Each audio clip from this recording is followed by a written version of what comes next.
Tenemos la suerte de recibir de nuevo en Radio Sefarad a don Enrique Barón. Bienvenido. Muchas gracias. Él va a ser el encargado de pronunciar la conferencia inaugural de estas 10º jornadas sefardíes en La Rioja y ha tenido la amabilidad de atendernos antes incluso de llegar a San Millán de la Cogolla. El título de su intervención es Escucha Sefarad y claro, las referencias bíblicas son evidentes, Enrique. Evidentemente, el título es bíblico, pero está tomado, cuando me pidieron un título para mi intervención, yo lo tomé de un poema muy bello de un gran poeta catalán, Salvador Espriu, en un libro que se llama La pell de brau, la piel de toro, que yo cité esos versos de Escucha Sefarad en el debate sobre la libertad religiosa y de cultos cuando hicimos la Constitución de 1978. Es decir, hay una referencia bíblica y otra referencia muy actual constitucional. Sí, además ese es uno de los empeños de su intervención, hablar de la Sefarad actual.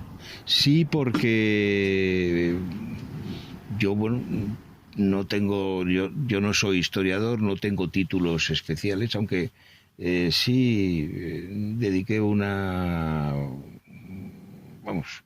parte de mis años de mis noches europeas a escribir una novela histórica que está ambientada en la Córdoba del siglo X, ¿no? Pero ya a mí lo que más me interesa es lo que representa la Sefarad actual, sobre todo cuando hemos conseguido culminar un proceso de reencuentro y reconciliación que se inicia con la transición, se inicia a finales del 19, pero que se consolida con la transición y que hace que en este momento, cuando se ha promulgado la ley de 2015, pues resulta que ha habido que prorrogar el plazo para que los que se consideraban sefardíes o tuvieran ascendientes pudieran solicitar la nacionalidad española y me parece que hay más de 140.000 solicitudes.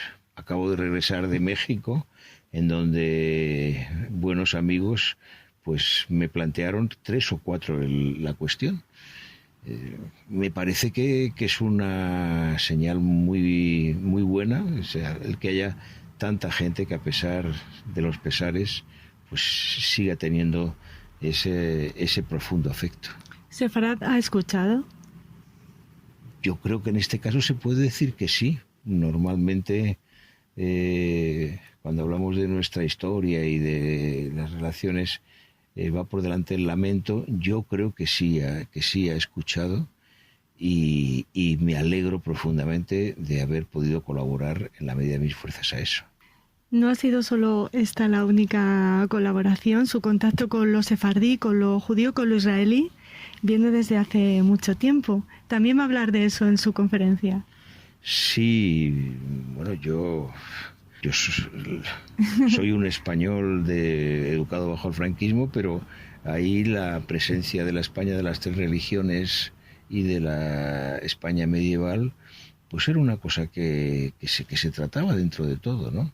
Dentro de esas tremendas contradicciones que existían, ¿no? Yo me acuerdo, por ejemplo, pues a mí me impresionó mucho cuando el Papa Roncalli, cuando Juan XXIII, pues suprimió aquella condena a los judíos que había el Viernes Santo, ¿no? Me pareció que bueno, que ya era hora, ¿no?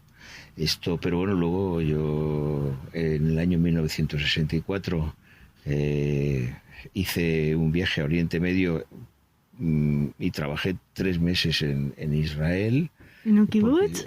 Sí, en 2 kibutzim, sí, pero eran Ginosar y Kineret, porque hice una tesina final de estudios de economía agraria, estaba estudiando entonces en París, en el ESSEC, en una grande école de commerce, y luego, bueno, pues yo he sido una persona que ha tenido una relación muy frecuente no solo con Israel, sino también a través de mi esposa, de mi añorada esposa Sofía Gandarias, pues yo he vivido y he colaborado en una obra en la que, por ejemplo, pues hay una relación muy directa, pues en la serie sobre la memoria de Primo Levi, que en este momento además con el legado Gandarias con mi hijo la hemos donado a la Universidad Hebrea de Jerusalén. Kafka el visionario sobre la gran tragedia del siglo XX, o sea que en esto está muy relacionado con mi vida cultural y vitalmente. También con la amistad de su esposa con Rita Levi Montalcini, ¿no? Sí, se querían mucho. Sí, una persona maravillosa que era sefardí, de origen sefardita, premio Nobel, una gran mujer. A mí me llamaba el ilustre consorte. Sí, esto. Y bueno, pues vivió 103 años y casi la pudimos acompañar al final. Era uno de esos seres cuya sola presencia ilumina la vida. Habla también en la conferencia de otro sefardí ilustre, Elías Canetti. Sí, porque bueno, yo he leído muchísimo a Elías Canetti y a mí me impresionó mucho en el primer volumen de sus memorias, cuando en la lengua absuelta o la lengua salvada, depende de la traducción, él dice que la primera lengua que aprendió en su Bulgaria natal fue el ladino, e incluso habla de Caco la gallinica, que era el tonto del pueblo, o sea, y las canciones que había, o sea, y como él tenía esto muy a gala, ¿no? Su origen sefardí. Hablando de idioma y de sefarad, creo que tiene alguna anécdota que también cuenta en la conferencia sobre aprender a hablar, aprender a decir buenas tardes en hebreo, ¿no? Ah, sí, es cuando estaba trabajando en el kibutz, nos cogió un jeep, que en aquella época era muy curioso porque en Israel te hacías autostop, y porque había autobuses de día, no te cogían, pero de noche sí. Y entonces, yendo, no sé, a Kineret, nos cogió un jeep y yo quise decirle bueno, estaban unos 3 o 4 obreros agrícolas, y yo iba con mi compañero que estábamos trabajando, y le dije, oye, no me acuerdo ahora cómo se dice buenas tardes en hebreo. Y entonces uno de los que iba allí, un obrero, pues, me dijo mancebo, se dice Erev Tov. Me impresionó mucho porque me empezó a hablar pues como un español del siglo XV, ¿no? Y me conmovió, la verdad. ¿Y qué significa para usted participar en estas 10ª jornadas sefardíes de La Rioja? Pues la verdad es que cuando me invitaron los organizadores, yo acepté inmediatamente porque es un tema que me ha acompañado a lo largo de mi vida, y sobre todo porque este es un momento de celebración. Yo creo que no se le da suficiente importancia al hecho de que gentes que vienen de los 5 continentes, sobre todo europeos y americanos, pero y también africanos, o sea, esto, bueno, pues que desean ser españoles, y que además, a pesar de que fue la madrastra España, que en este momento pues ellos opten por esa madre España. A mí es una cosa que no solo me emociona, sino que me parece que es un signo, bueno, de la fuerza, yo creo que del afecto que nos une. España ha dejado de ser madrastra, de alguna manera, ¿no? Ha escuchado Sefarad lo que comentaba en su conferencia. Sí, por eso yo, bueno, yo concluyo afirmando eso. Puede ser polémico, pero ¿por qué no? Porque siempre tenemos la costumbre de la autoflagelación, en España un poco y en Europa. ¿Por qué tenemos que siempre estar hablando de las cosas que van mal y considerando que lo nuestro no tiene una fuerza suficiente? A mí me impresiona mucho el ver tanta gente pues anónima y tanta gente importante. O sea, eso me ha pasado con Daniel Barenboim, me ha pasado con un gran amigo, con Edgar Morin.